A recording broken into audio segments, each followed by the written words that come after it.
Welcome to my channel. I'm Dr. Romano. Today's topic is what are hedge funds? Before we begin, I need you to subscribe, like, that's thumbs up, and share my video with 5 people. It would be really helpful if you could do that, because if you do that, then I could continue to make videos. So what is a hedge fund? Well, in the 60s, 70s, I believe the term was coiled. Depends what you read, but it was around that time. What had happened then, it wasn't very good because it created the bad publicity that hedge funds get today. But today's hedge funds are very different than the 50s, 60s, and 70s. And so to explain why is because not all hedge funds employ a strategy called hedging. There's many strategies that they use and how they make money. And so if you speed it up to about 2010, 11, 12, during that time, the hedge funds received an incredible amount of capital from the investment banking arena. There's reasons for that, and I'll explain it later. But for now, you probably heard in the media that they make a ton of money and that they're bad and they're gonna blow up and they're gonna do, it's all fake. Hedge funds, what kind of company it is, investment company that specializes in a particular strategy. One of the best strategies is actually long or short equities. And I'll get into that as well, and in other videos you're gonna hear about why. But for this one, so there's a certain reason why they are so lucrative. And that reason is because their structure is different. The management is different. Who's trading is different. The whole thing, how big the company is different. Whereas mutual funds and investment banks, those are huge companies and they have huge amount of specializations that they're trying to focus in. Whereas a hedge fund, typically, they focus on one particular area, one strategy. They don't have so much management on top of them. That also affects their returns. Whereas in the investment bank, there's 5 levels of management that is telling everyone what to do. And it's, in a way it's good, in a way it's bad.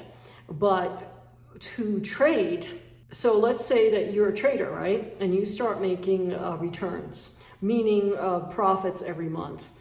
And if someone over you told you that you can't do this and you can't do that, and that you can't, you need to make a certain amount, and if you don't do that amount, you're going to get fired. Well, that creates a type of stress that's really, really bad. And that's what the investment banks do. Typically, a hedge fund is a man or woman who somehow started trading, started making money, realized that that person has a possibility to be very successful, and they have a track record. So let's say that you're a trader and you start trading for, let's say, 5 to 6 years. Now you have a track record, and you need that amount of time to start trading and to show your ability in different type of markets. The markets, it's usually a 9-year to 10-year market cycle, and the big market cycle 20 years. But for someone that's getting out and they're trading, let's say you're a day trader and you're using some platform, I can't say the names of the companies, but let's say that you're using that particular day trading company that you see on the commercials, and you start paper trading. That's how you start first, and you realize you're able to make money. Let's say a year goes by and you feel that you're confident that you could take your own capital and start trading your own capital. Let's say you have $50,000 and you are trading options. Options is actually a great place to start because you don't need so much money. Buying in the equities market, buying stocks and stuff like that, you need a lot of money in order to make enough, return. But let's talk about options. That's the best way to start. It's basically an insurance product that you're buying on the underlying asset. So let's say that you're trading a particular indice. Well, you're buying options on that. And depending on what strategy you're using, the trade But if that stock or that index goes up, you may make money, and if it goes down, you may make money. It just depends whether you have a put or a call. I'll get into that in other videos. So that's why I ask you subscribe, like. So at investment banks, you have 5 levels of management that affects their returns. You could actually see it in the returns compared to a hedge fund. Now, a hedge fund is someone who is a trader, that they have experience of trading, they have a track record, and they realize, okay, so they have a great possibility of making money continually. If you're only making 3-4% a year, that's pretty bad. You have to make at least whatever that particular market has done for that year. Meaning, what is the indices doing? Let's say the stock market, the S&P. You need to make more than that. And so that's a great possibility that you can do that. After you've been paper trading, you then go live with real capital and you have 5, 6 years, 7 years experience. Then that you could go take your returns and your profits and show investors, or maybe your wife or husband's very wealthy with $1 million, a couple million, or maybe you have a relative who has a lot of money that you could raise capital. Typically you go out to your friends and family, and then once you have capital under your belt, then you could go out to private investors. You could look to raise capital that way. I will create a video on how to raise capital for a hedge fund or a trader. But so that's basically what a hedge fund is a trader who's trading, has a track record, and is able to make a good percentage of returns per year, and who has clients or capital under management, AUM. And with that, you have, if there are people associated with the hedge fund, typically they're a risk manager or an investment partner. That's the person that probably has the capital, or someone who has contacts. So when you look at these websites, you'll see that they have, a number of people associated with the company. Now, logically, if the trader understands a risk management strategy and has experience and has the ability to trade in any type of market and manage their losses, well, they don't need a risk manager on top of them telling them what to do and how to do it. That's fake, to be honest with you. At the investment bank level, they need that because the traders that they're recruiting are not traders that have a track record. They start them off as a junior trader. Typically, those students who graduate from Ivy League schools, who have the best grades, are the ones that get those top 1% jobs. Then they recruit them as a junior trader, they teach them how to trade, and over a couple of years they start trading. They typically do have a 5-year horizon, meaning they're only going to last 5 years the most. After 5 years, they start making a lot of money, and so the investment bank HR starts the recruiting process over for them. But 5 years is the typical average how long they last. And those people, they could either go in management, probably in risk management, or they somehow find capital on their own. They go on their own and they become the hedge fund manager, or they just trade by themselves. There are many traders out there that are doing really well, but they don't have their own company called a hedge fund. It's an investment company. The structure of it. They don't have interest in raising capital through private investors, but those people who do, or you could have people who are they go into becoming the head trader, but that's very rare because there's only a certain amount of people that can be the head trader, and so that's why trading at the investment bank, those traders aren't as, I would say, qualified, to be quite honest with you. And over the past 20 years, you notice that the mutual funds, investment bank traders, their returns aren't as good as hedge fund managers. There's a reason for that. It's not because the hedge funds are doing something wrong, or they're doing secret stuff, or they're, whatever the media says, or it's sad that hedge funds are put down. The issue is that the hedge fund is a mom and pop investment company. It's a small company, and they focus on one particular type of investment or strategy. Yes, there are larger hedge funds that they focus on many other strategies, but we're talking about the typical hedge fund, not the top 10. There's a minimum of 15 to 20,000 hedge funds in the world. That number is a lot more. I just don't remember the exact number because, you know, some hedge funds are private. Some of them don't accept any other capital except what capital they have. So there could be 30,000 hedge funds, but how many of those are actually raising capital and finding new investors? So not only the management is different, their returns are different. Then you have who can invest in hedge funds, which is also another totally different ballgame, because not everyone can invest in a hedge fund, and that's what's different.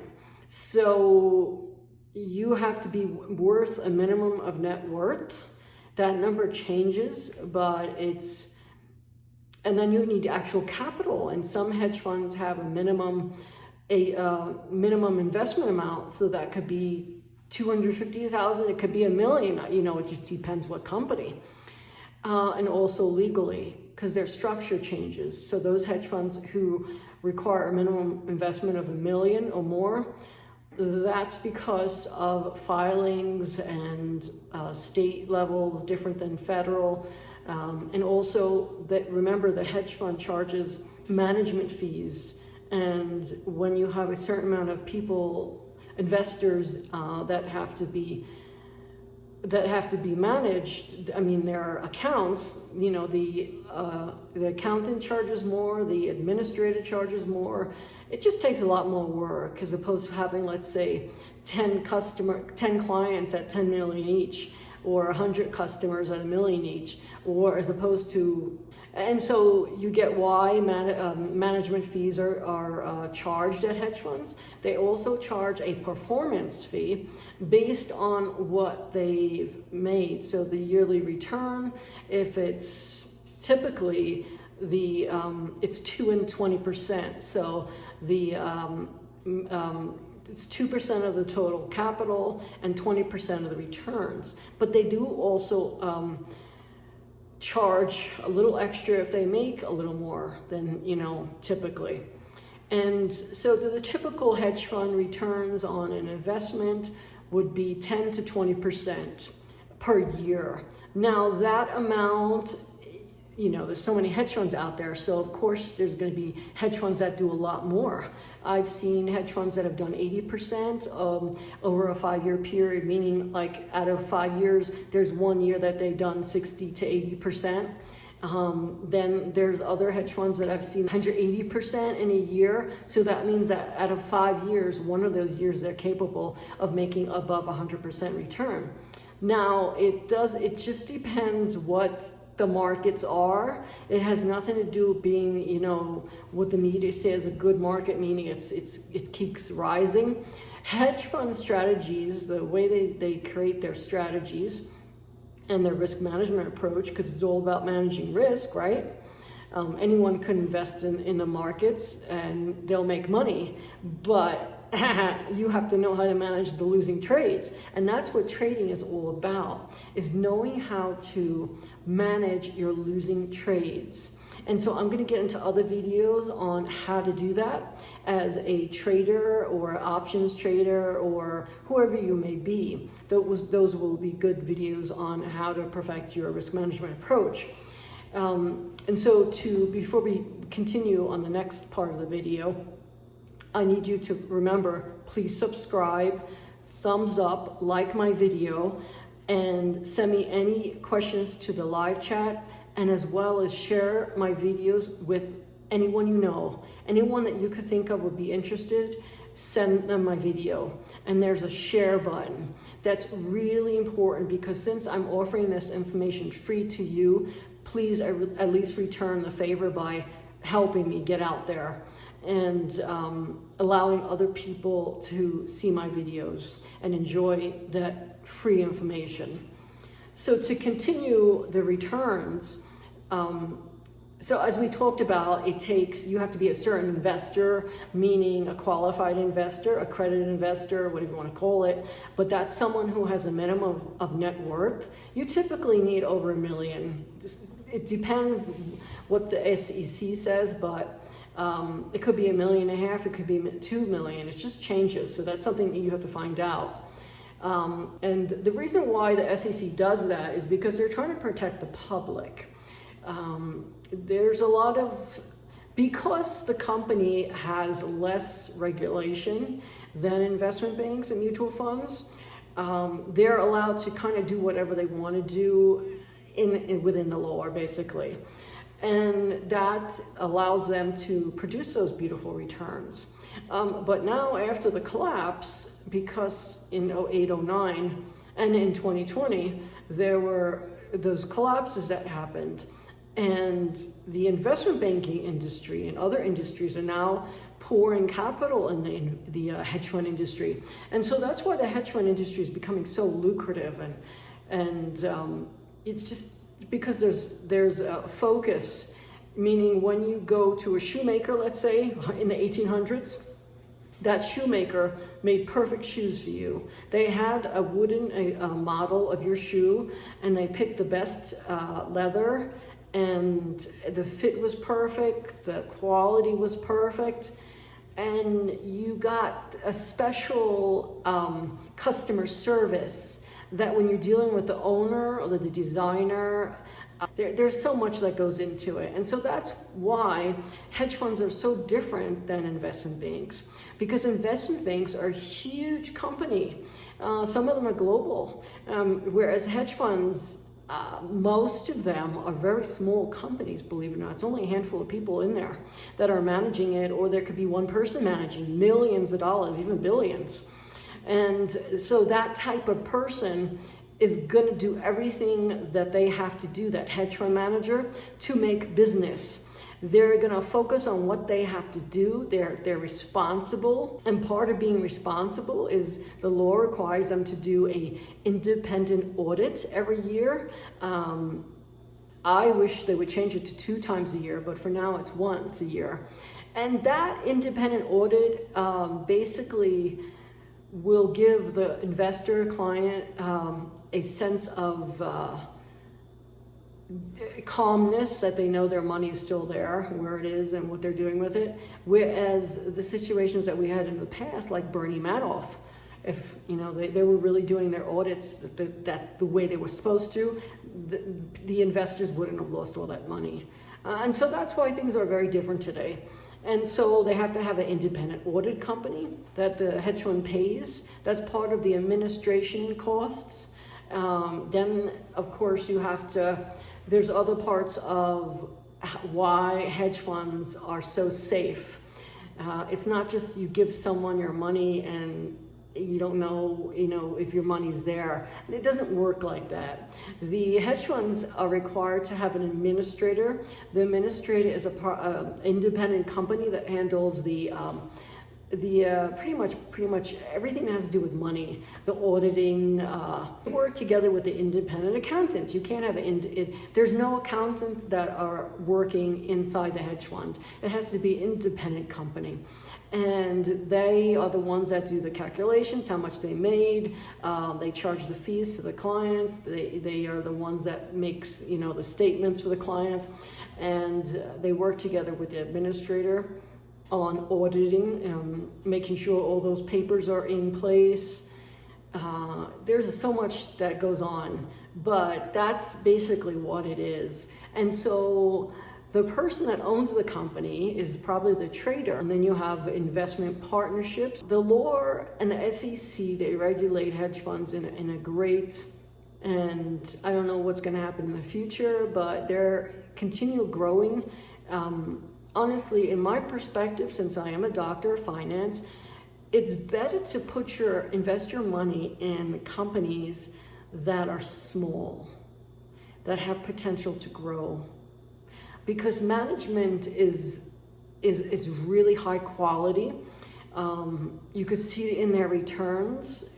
then as opposed to a big company, I'm not going to say any names because I can't say that, but investment banks and mutual funds, there's too much management. And then you have another layer of management of directors trying to focus on where the company's going to go based on what the board members say. And because you have so many levels of management, I call it 5 levels of management. It could be more or less, it depends. But, at investment bank mutual funds, those groups, they're not allowed just to do whatever they want. And that kind of mentality, top-down management, affects their returns. And that's why their returns are so different. To continue about what a hedge fund is, their returns are very different because there's management is less. For example, I'm going to use this example. When you're a child, right, and your parents buy you a little bike, it has training wheels on it. And so your dad or mom picks you up, puts you on the seat, tells you how to hold the handlebars.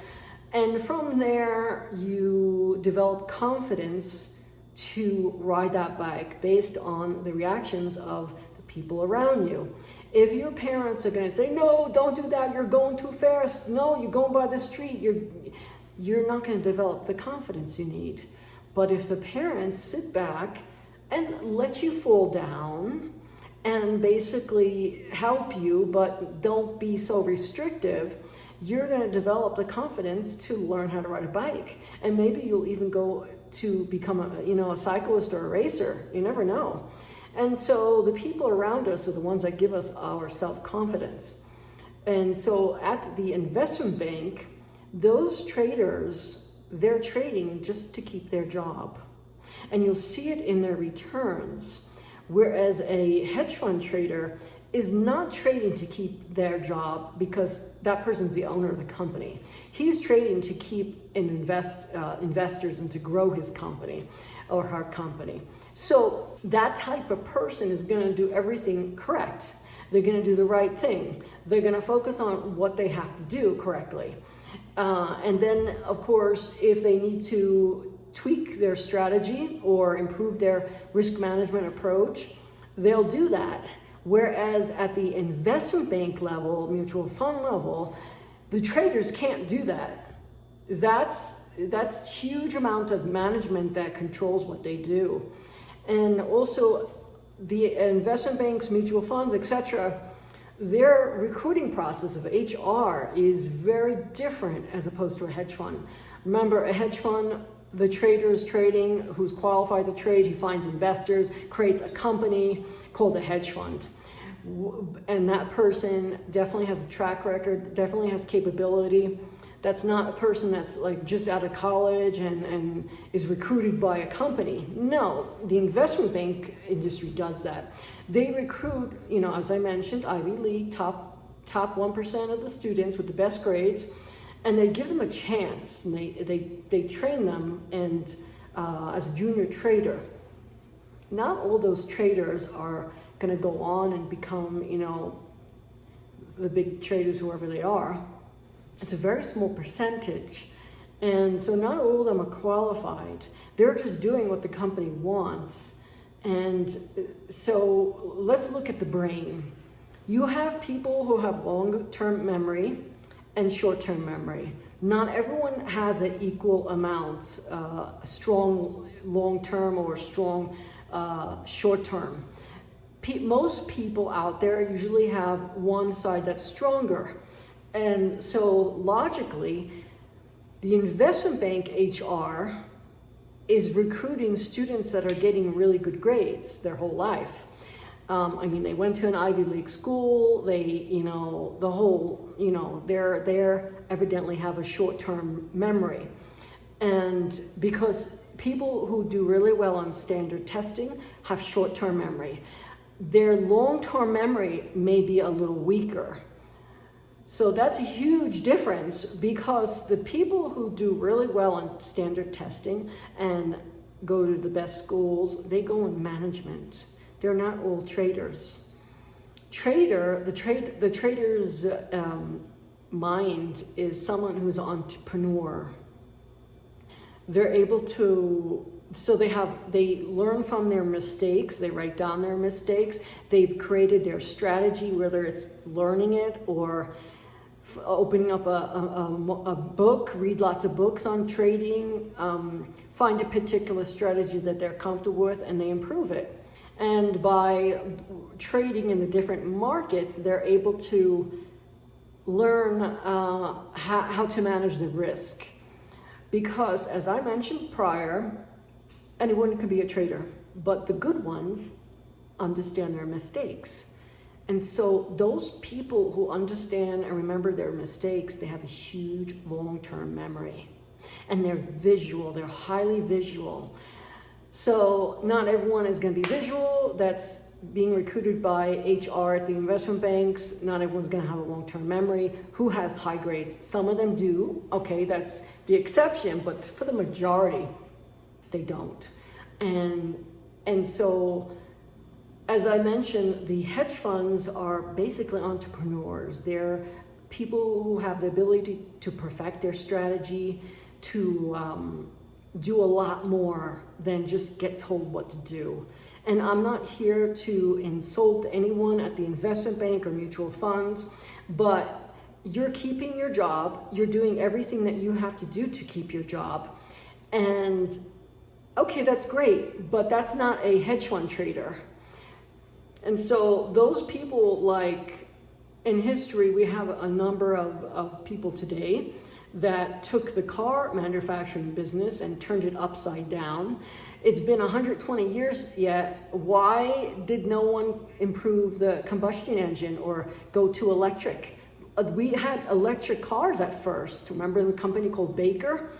That was an electric car. It looked like a carriage and it had batteries. Then they went to the combustion engine, and basically it was because of two people in our history that the industry focused on combustion gasoline. I'm not going to say any names, but you could read about it. And so those people that worked in those industries, like the recent one that owns the electric car company, I can't say the name, but his personality, he's an entrepreneur. He takes a particular strategy or concept and he improves it. So entrepreneurs never give up. Trading needs you need a lot of self-confidence to trade, and you need time to trade. And so just because you make you do bad one year, it doesn't mean that you're gonna do bad every year. And so that's all increased as you trade, and so the personality trait on a hedge fund trader is totally different. But there are exceptions, and there are some people in the investment banking industry that are very qualified. They have a lot of good qualities about them, and those are people probably that go on to become a hedge fund manager. So it's not 100%. The brain is different for everyone, but for the majority, people who do well in management can relay information to the next group and next meeting. And people who do well entrepreneur tend to go on their own and create their own company. That's just how it is. Those people never give up in life. Anything that they do, even riding a motorcycle or a bike, or making a computer program, whatever it is you're doing, or any project that you're doing. And so that's also an important indication of a good hedge fund manager. That person has been able to trade in many different types of markets to produce returns. And you also have to remember, when you look at hedge fund returns, not every hedge fund is going to do good in every kind of market. It doesn't work like that. Some do really well in turbulent markets, and some do really bad. Some do really good when there's no market, there's nothing happening on markets, and they'll make 50-60% returns. So it's a balance in your portfolio. If you have millions and you're able to create a hedge fund portfolio, those are things you have to look at. But I'm not going to get into that in this video. I'll make other videos on how to select and deselect a fund, how to manage the risk of those funds, as well as how to manage the risk of your portfolio, because I'm a doctor of hedge fund selection. That's what my specialty is. And so I want to thank you so much for watching my video. Please remember, subscribe, like, thumbs up, share my video to at least 5 people, and please send me questions to the live chat. I will make videos for you. Thank you so much.